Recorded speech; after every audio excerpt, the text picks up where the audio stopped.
Hello welcome साथियों, देवभूमि education point पर आपका स्वागत है एक बार फिर से। तो साथियों, आज जो आपके लिए क्लास हम लेकर आए हैं, इसमें हिंदी के हम 25 मोस्ट इंपॉर्टेंट एमसीक्यूज देखेंगे।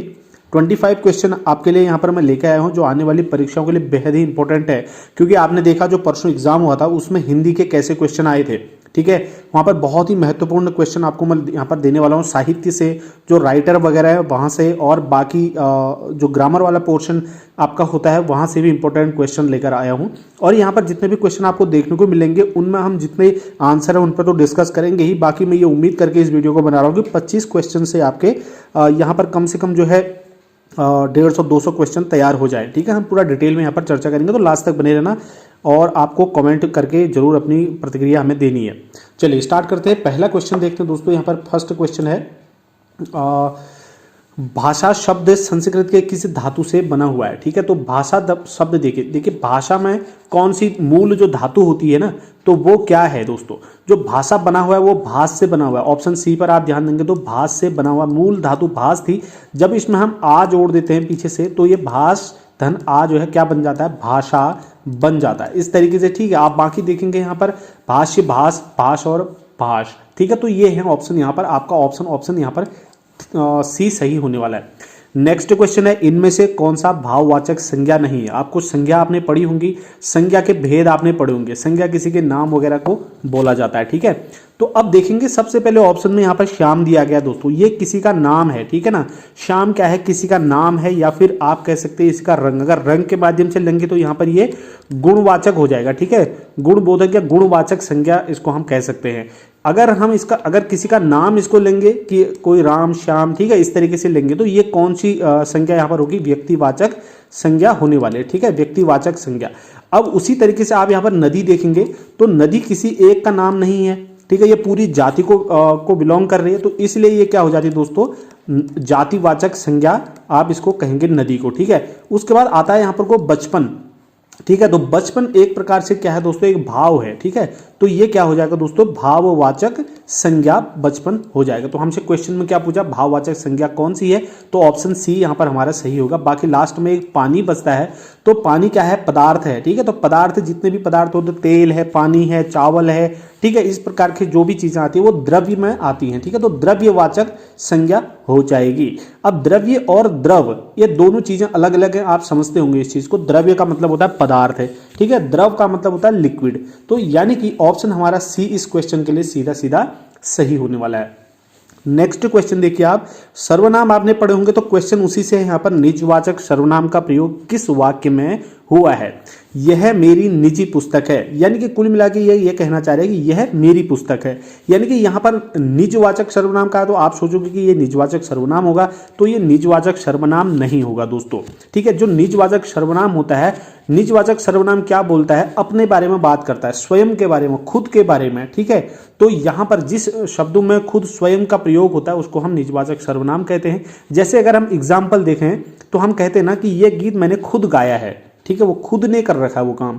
ठीक है, तुम दूसरों को मतलब तुम दूसरों को खुद मतलब दूसरों को नहीं, खुद को देखो, इस तरीके से होता है ना, स्वयं को देखो, आप भला तो जग भला, इस तरीके के ऑप्शन जो आते हैं वो निजवाचक सर्वनाम में आते हैं। यानी कि ऑप्शन डी आपको देखने को मिलेगा, आप भले तो जग भला। ठीक है, ऑप्शन डी इसके लिए सही होता है। ठीक है, चलिए आगे नेक्स्ट क्वेश्चन है, शिव का विशेषण क्या है।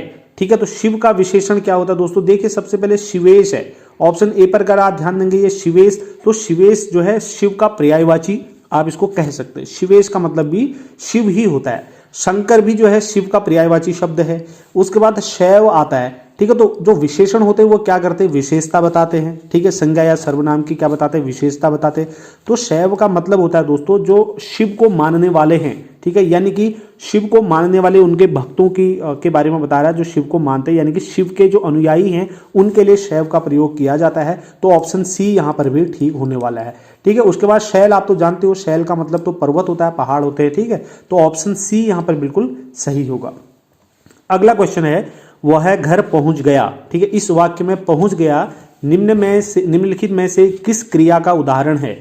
तो आप सबसे पहले तो ये समझो कि जो जितने भी ऑप्शन में दिए हैं, चाहे वो प्रेरणार्थक क्रिया हो, संयुक्त क्रिया हो, द्विकर्मक क्रिया हो या पूर्वकालिक क्रिया हो, सबसे पहले अगर आपको इनकी परिभाषा या इनके बारे में पता होगा तो आप इस क्वेश्चन को सीधे कर सकते हैं। ठीक है, अब जिसको आता होगा वो तो क्वेश्चन देख के ही समझ गया होगा। इसका जो इंपॉर्टेंट है ना, आप इसमें देखेंगे जो पहुंच गया वाला पार्ट है ये इंपॉर्टेंट है। ठीक है, पहुंच गया वाला पार्ट। अब देखिए सबसे पहले यहाँ पर प्रेरणार्थक क्रिया दे रखी है, तो प्रेरणार्थक क्रिया होती क्या है भाई। ठीक है, ये जो क्रिया है प्रेरणार्थक क्रिया दोस्तों, ये अकर्मक और सकर्मक दोनों क्रियाओं से बनती है। ठीक है, ये समझ में आना चाहिए। दूसरा ये है, इनमें जो मूल धातु होती है या फिर जो मूल धातु है उसमें आना या लाना जोड़ते हैं तो उससे हमारा क्या बन जाता है, प्रथम प्रेरणार्थक क्रिया बनती है। अगर उसमें हम वाना जोड़ देंगे तो द्वितीय प्रेरणार्थक क्रिया बन जाएगी। मान लीजिए एग्जाम्पल से समझेंगे हम इस चीज को, जैसे ऊठ हमारे पास एक धातु है, ठीक है, और उसमें हम आना जोड़ देते हैं। ठीक है, तो क्या हो जाएगा दोस्तों, उठाना हो जाएगा ना, उठाना हो जाएगा। तो ये इस प्रकार से क्या बन गई, प्रथम प्रेरणार्थक क्रिया बन गई। उसी तरीके से अगर हम उठ धातु में वाना जोड़ देते हैं तो ये क्या बन जाता है दोस्तों, उठवाना। ठीक है, तो उठवाना बना, तो इस प्रकार से हमारी ये क्या बन गई, द्वितीय प्रेरणार्थक क्रिया बन गई। ठीक है, तो ये होती प्रेरणार्थक क्रिया। और दूसरा द्विकर्मक क्रिया, यहाँ पर ऑप्शन में दे रखा है। द्विकर्मक क्रिया क्या होती है, जिस क्रिया में जो है दो कर्म आते हैं। जैसे हम एग्जाम्पल में आप देखेंगे, मोहन ने राधा को खाना खिलाया।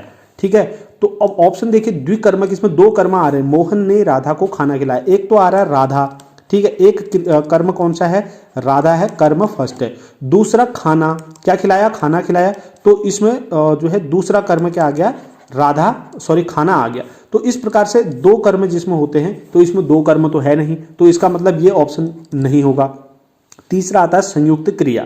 ठीक है, तो संयुक्त क्रिया किसे कहेंगे, संयुक्त क्रिया वो क्रिया होती है जो दो क्रियाओं के जुड़ने से या संयोग से बनती है। जैसे हम कहेंगे कूद पड़ा, ठीक है, हम कहते हैं ना वो पेड़ से कूद पड़ा, ठीक है, कूद पड़ा, ये दो कर्म आ गए, इसमें कूदना भी हो रहा है और पढ़ना भी हो रहा है, नीचे गिरना कुल मिला के।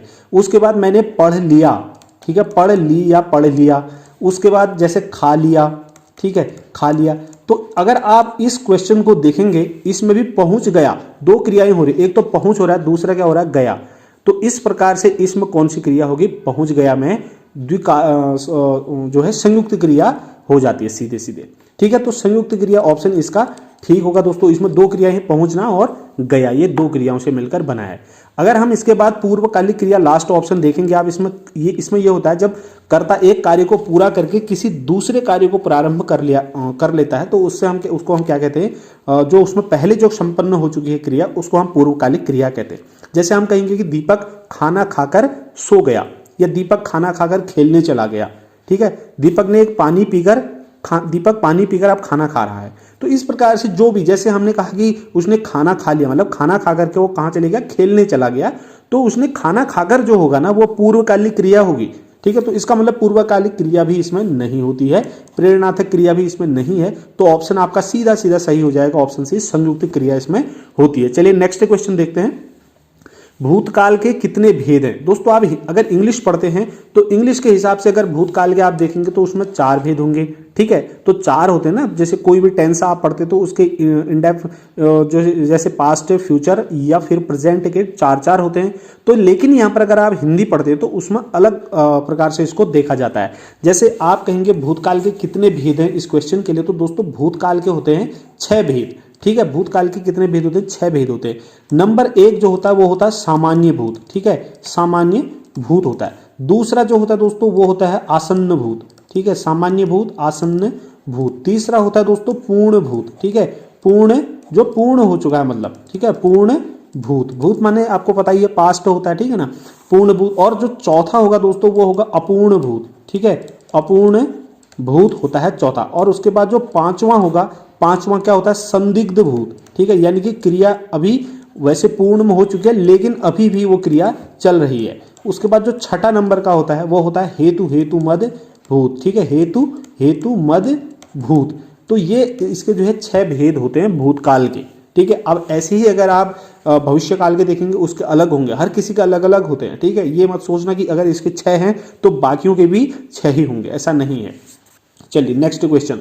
अगला क्वेश्चन है कवि शब्द का स्त्रीलिंग क्या है। अब ये जो कवि शब्द का स्त्रीलिंग है ये दोस्तों वर्तनी में भी पूछा जाता है। तो अब देखिए 4 कवियत्री लिखे हैं, आप सभी को पता है कि कवि का कवियत्री जो है स्त्रीलिंग होगा, कवि पुल्लिंग है और कवियत्री स्त्रीलिंग में आएगा।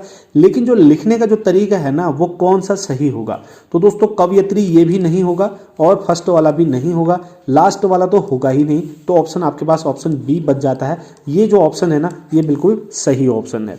ठीक है, चलिए आगे बढ़ेंगे। अगला क्वेश्चन है, इनमें से अपादान कारक की विभक्ति क्या है। अब आपने कारक जब पढ़े हैं तो अपादान विभक्ति में क्या आता है। सबसे पहले मैं आपको बताऊं, कर्ता ने जो विभक्ति आती है वो आती है कर्ता में। ठीक है, कर्ता कारक में जब जहां पर ने होगा वहां पर कर्ता कारक होगा। कर्ता ने कर्म को, जहां पर ये कर्म होता है, ठीक है ना, कर्म विभक्ति होती है को में। उसके बाद कर्ता ने कर्म को करण से, यहां पर करण भी आ सकता है, लेकिन करण किसके अर्थ में आता है, करण आता है जुड़ने के अर्थ में। ठीक है, कर्ता ने कर्म को करण से संप्रदान के लिए। ठीक है, तो ऑप्शन लास्ट में जो डी है ये है संप्रदान।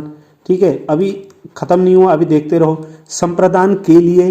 ठीक है, उसके बाद अपादान से, अब यहां पर करण के अलावा एक अपादान भी आता है। ठीक है, अपादान भी से आता है, लेकिन इसमें जो है ऋण मतलब माइनस पृथक होने के अर्थ में आता है। जैसे पेड़ से पत्ती टूट रही है तो वहां पर वो पृथक हो रही है, अलग हो रही है, तो वहां पर अपादान कारक आएगा। अब इसमें पूछा है कि इनमें से अपादान कारक की विभक्ति कौन सी है, तो सीधे सीधे ये क्वेश्चन आपका बन गया है, अपादान कौन सा होगा, ऑप्शन सी होगा, सी से। ठीक है ना, तो बिल्कुल सही बन गया है। उसके बाद संबंध कारक आता है, उसमें का के की ये आता है, अधिकरण में मैं पर वगैरह आता है। ठीक है, तो संबोधन में हे अरे वगैरह इस तरीके से आता है। चलिए आगे बढ़ेंगे, क्वेश्चन आपका सॉल्व हो गया। आगे है पवन का संधि विच्छेद क्या है। अब दोस्तों देखिए, आपने अगर संधि पढ़ रखी है तो पवन शब्द के अगर हम संधि विच्छेद करते हैं ये होता है पो धन अन। ठीक है, तो पो धन अन हो जाता है पवन। ठीक है, पो धन अन बराबर होता है पवन। तो यहां पर होता है अयादि संधि। कौन सी संधि होती है, अयादि संधि होती है। आपने इसको जो है डिटेल में अगर संधि वगैरह आपने पढ़ी है तो ये आप समझ पा रहे होंगे बहुत अच्छी तरीके से। चलिए आगे बढ़ेंगे। नेक्स्ट क्वेश्चन है, यथाशक्ति शब्द में कौन सा समास है।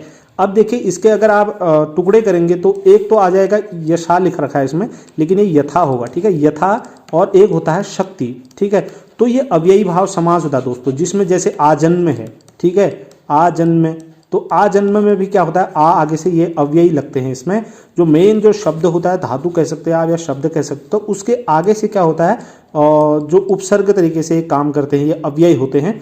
तो इनमें जिनमें भी लगा होता है ये अव्ययी भाव समास होता है। द्वंद्व समास आप जानते हैं, द्वंद्व समास जैसे माता पिता है, इस तरीके से द्विगु समास जिसमें संख्या का वो होता है। तत्पुरुष समास जिसमें काके की इस तरीके से विभक्ति आती है। चलिए आगे बढ़ेंगे। इनमें से कौन छायावादी कवि हैं। तो दोस्तों छायावादी कवि जो होते हैं ना, जो छायावादी जो कवि है, छायावाद कब से कब तक चल रहा था।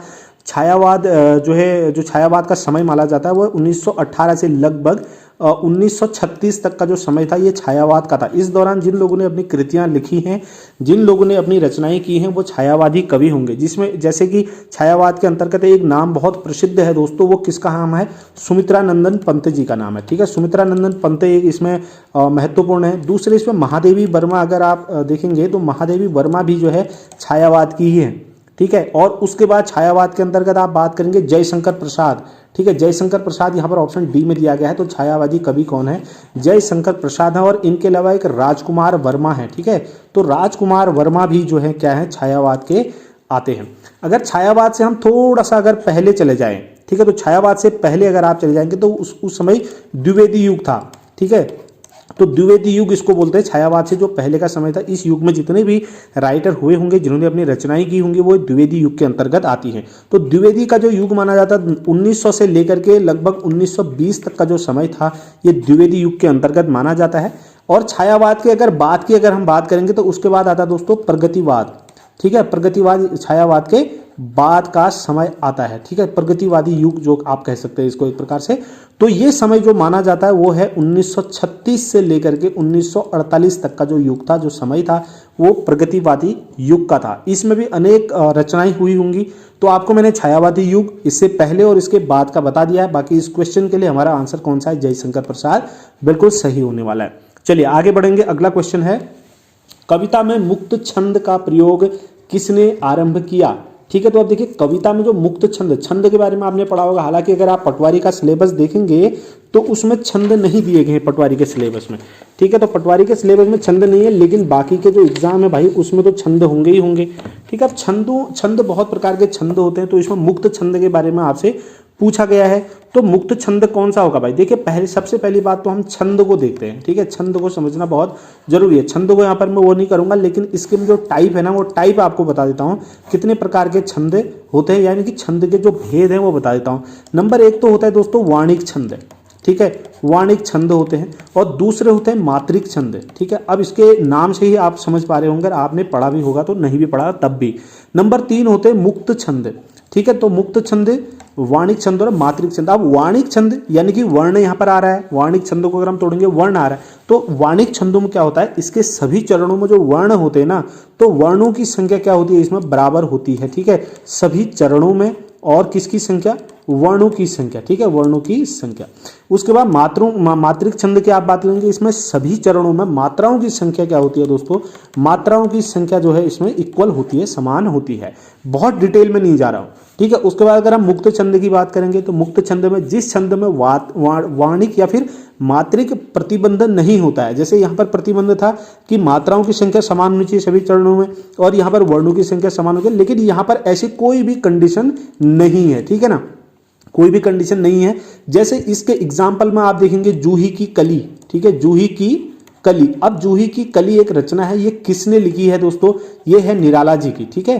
तो निराला जी की ये जूही की कली है, यानी कि मुक्त छंद में है जूही की कली। ये आपको ध्यान रखना है, जूही की कली किसकी रचना है? निराला जी की। ये आपको एक क्वेश्चन बन गया। दूसरा जो है किस छंद में है ये मुक्त छंद में लिखी गई है। तो ऑप्शन ए यहाँ पर आपका बिल्कुल सही उत्तर, निराला जी का ये छंद है, ठीक है। चलिए आगे बढ़ेंगे, अगला क्वेश्चन देखते हैं।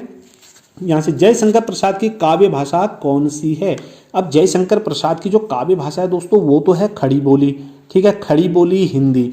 अगर आपने इसको ध्यान से देखा होगा तो समझ पा रहे होंगे। जो खड़ी बोली है ना, खड़ी बोली का जो मूल नाम है दोस्तों, वो कई बार एग्जाम में पूछा जाता है, तो उसका मूल नाम कौरवी था, ठीक है ना। कौरवी भाषा जो है खड़ी बोली का मूल नाम है। उसके बाद बात करेंगे अवधी भाषा जो है किसकी रचनाओं की मूल भाषा अब मानी जाती है? तो यहाँ पर ये तुलसी ने जो अधिकतर जो अपनी रचनाएं की है वो अवधि में कर रखे, लेकिन एक इनकी ब्रज भाषा में है। कौन सी है ब्रज भाषा में? वो जल्दी से आप लोग क्या करेंगे, कमेंट करके यहाँ पर को बताएंगे मुझे कि कौन सी रचना उनके ब्रज भाषा में की गई है तुलसीदास की। उसके बाद मैथिली की अगर बात करेंगे, तो मैथिली को ऊपर उठाने का जो कार्य किया है, मेन कार्य किया है दोस्तों, उसमें विद्यापति हरिमोहन झा और नागार्जुन का नाम आता है। नागार्जुन की एक कृति भी है जिसका नाम है यात्री, ठीक है। तो यात्री ये किसने लिखी है? नागार्जुन ने, नागार्जुन की कृति है। तो नागार्जुन है, इसमें विद्यापति है, मैथिली में इन्होंने बहुत अपना योगदान दिया है। चलिए आगे बढ़ते हैं।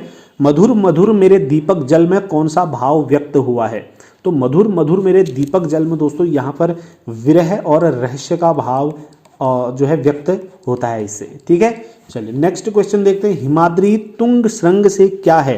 ठीक है, तो हिमाद्री तुंग श्रृंग आप इसको देखेंगे। सबसे पहले तो आपको ये बता दूं दोस्तों, जो हिमाद्री तुंग श्रृंग है ना, इसके जो रचनाकार है वो हैं, कौन है इसके रचनाकार? जयशंकर प्रसाद, ठीक है, जयशंकर प्रसाद की ये रचना है, जयशंकर प्रसाद की, ठीक है, जयशंकर प्रसाद की एक कृति है। अगर आप इसको पूरी कविता को पढ़ेंगे, ये है हिमाद्री तुंग श्रृंग से क्या है? प्रशुद्ध शुद्ध भारती स्वयं प्रभा समुज्ज्वला स्वतंत्रता पुकारती, अमृतवीर पुत्र हो दृढ़ प्रतिज्ञा सोच लो, सशस्त्र पुण्य पंथ है बंदे बढ़े चलो, ठीक है। तो इस प्रकार से ये कहने का मतलब ये है कि इससे ये भाव निकलता है देश और देश या फिर अपनी जाति के लिए बलिदान का एक भाव इस कविता के माध्यम से दिया गया है, ठीक है। तो यहाँ पर जो है इसका सही उत्तर है दोस्तों प्रियाण गीत, ठीक है। तो इससे क्या है, ये प्रियाण गीत है, एक प्रकार से आप कह सकते हैं। इसका भावार्थ मैंने आपको समझा दिया, देश या जाति के लिए बलिदान का भाव इस कविता से प्रकट होता है। अब देखिए आपके समझ में आ रहा होगा भाई प्रियाण क्या होता है, प्रियाण गीत होता क्या है, ठीक है। ऐसा गीत जो जैसे जो सैनिकों की यात्रा निकल रही है, वो किसी उद्देश्य के लिए जा रहे हैं, लड़ने के लिए जा रहे हैं, किसी रण में भाग लेने के लिए जा रहे हैं, ठीक है, या फिर मरकर किसी और लोक में जाने की बात होती है, या किसी कहीं को प्रस्थान होता है, या किसी अभियान के लिए जा रहे हैं, ठीक है। उस दौरान जो गीत गाया जाता है या उनको मतलब उनको एक प्रकार से मोटिवेट करने के लिए, तो ये उसको बोलते हैं प्रियाण गीत, ठीक है, प्रियाण या प्रियण, प्रियाण गीत।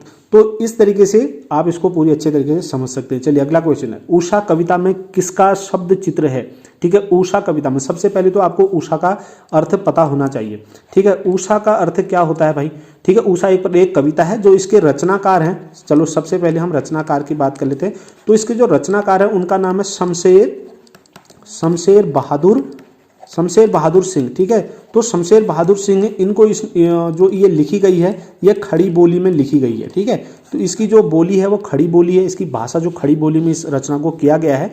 जो उषा होता है दोस्तों, उषा क्या होता है ना, जब सूर्योदय होता है तो सूर्योदय से ठीक पहले का जो समय होता है उसको उषा कहते हैं। तो सूर्योदय से ठीक पहले के पल पल जो परिवर्तन आता है, किस तरीके से अंधेरा होता है, धीरे धीरे लालिमा आती है, किस तरीके से वो पूरा परिवर्तन होता है सुबह होने तक, सूर्योदय होने तक का, उस जो नेचर है, पूरी प्रकृति है, उसका पूरा सचित्र जो चित्र मतलब एक प्रकार से कवि ने उसको उजागर करने का, उकेरने का काम किया है।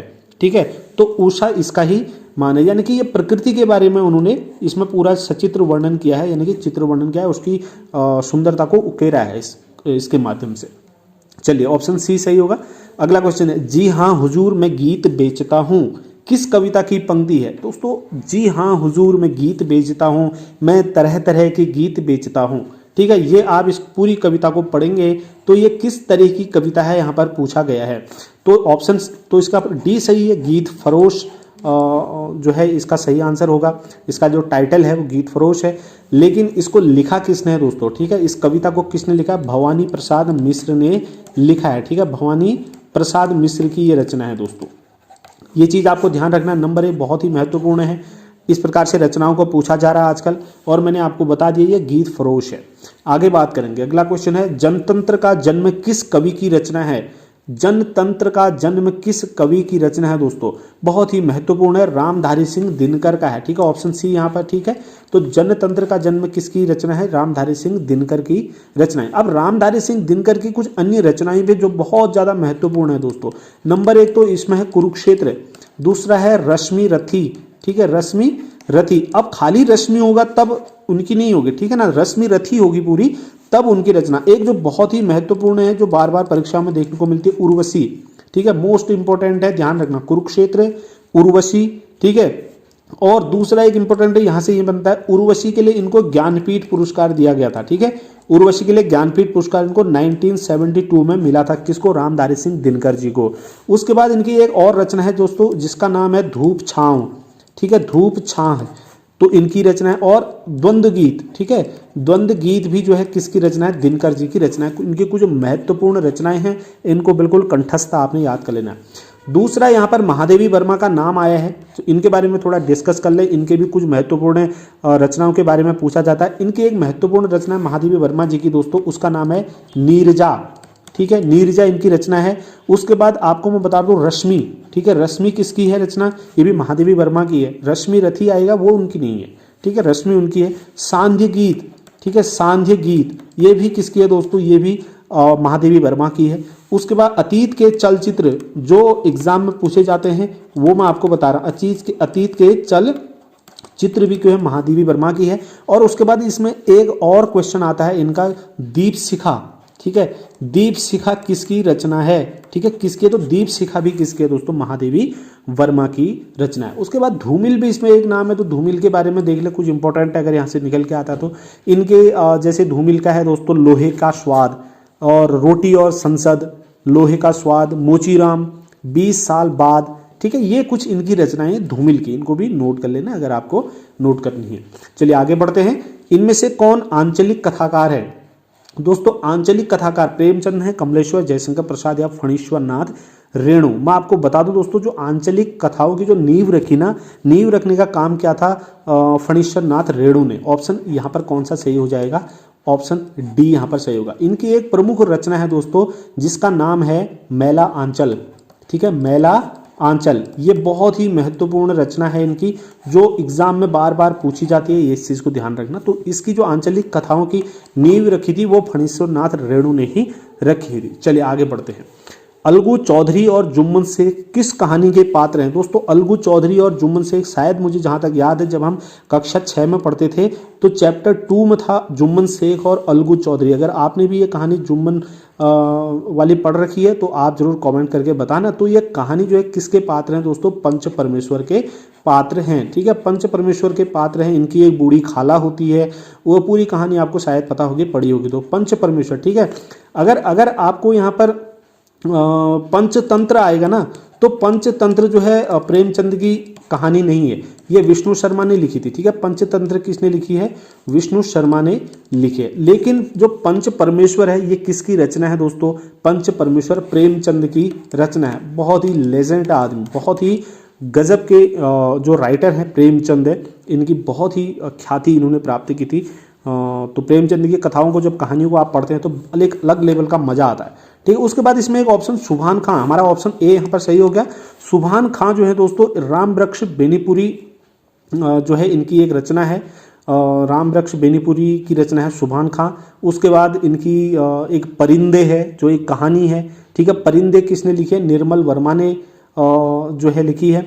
उसके बाद मैं आपको एक चीज़ और बता दूं, इसमें जो परिंदे है ये निर्मल वर्मा ने, ये भी देख लो। ठीक है, निर्मल वर्मा परिंदे। सुभान खां मैंने आपको बता दिया, राम वृक्ष बेनीपुरी मैंने आपको बता दिया। उसके बाद नेक्स्ट क्वेश्चन देखते हैं।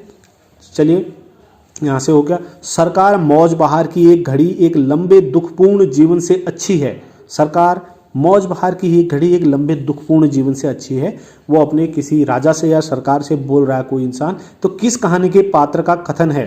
तो कौन सा पात्र था, किस कहानी का पात्र था जो ऐसा बोल रहा था? तो दोस्तों आपको मैं बता दूं यहाँ पर इसका सही आंसर जो है मधुआ है। ठीक है, मधुआ, ऑप्शन डी यहाँ पर सही है। तो मधुआ एक कहानी है दोस्तों। ठीक है, ये क्या है? एक कहानी है जिसमें ये पात्र हैं जो ये अपने गवर्नमेंट से या अपने सरकार से, राजा से ऐसी शिकायत कर रहे हैं। अब ये लिखी किसने है दोस्तों? ये कहानी है जयशंकर प्रसाद की। ठीक है, किसकी है? जयशंकर प्रसाद की ये रचना थी। चलिए आगे बढ़ेंगे। अगला क्वेश्चन है क्वेश्चन नंबर 22, इनमें से कौन सी कहानी चरित्र प्रधान है? ठीक है, तो चरित्र प्रधान जो है सुभान खां, ये चरित्र प्रधान है। इसके बारे में मैंने आपसे पहले ही डिस्कस कर लिया, परिंदे मैंने आपको बता दिया है। चलिए आगे बढ़ेंगे। नेक्स्ट क्वेश्चन है, दिल्ली में एक मौत किस कहानीकार की रचना है? तो दिल्ली में एक मौत जो है दोस्तों वो कमलेश्वर की कहानी है। ठीक है, दिल्ली में एक मौत किसकी कहानी है? कमलेश्वर की, ऑप्शन सी।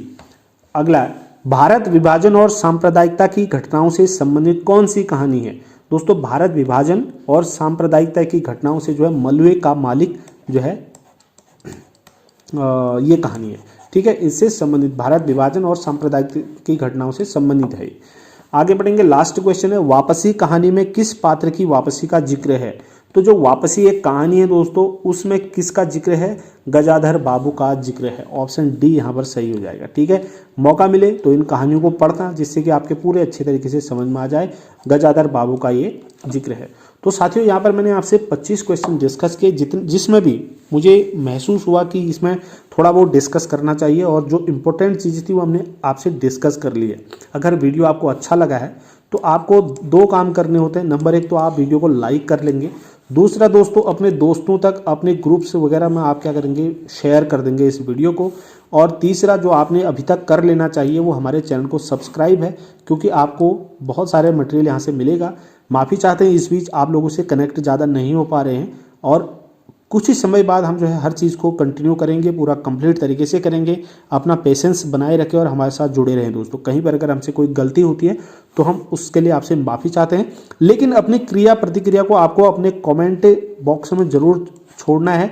अगर हम कहीं बार सुधार करते हैं, ठीक है, तो सुधार के लिए आपको हमारा फर्स्ट कमेंट, ठीक है, फर्स्ट कमेंट आपको जरूर देखना जिसको हम पिन कर देते हैं। दूसरा आपको क्या करना है? डिस्क्रिप्शन, जो वीडियो का डिस्क्रिप्शन होता है ना, तो डिस्क्रिप्शन जरूर चेक करना है। डिस्क्रिप्शन में भी हम कई चीज़ों को ठीक करके दे देते हैं जिससे कि आपको कठिनाई ना हो। तो साथियों इसी उम्मीद के साथ हम इस वीडियो को खत्म करेंगे कि वीडियो को आपने लाइक कर दिया होगा, जिससे कि थोड़ा बहुत मदद हमारी भी हो जाएगी। हम नेक्स्ट वीडियो मिलेंगे, तब तक के लिए ढेर सारी शुभकामनाएं आप सभी को। धन्यवाद, जय हिंद।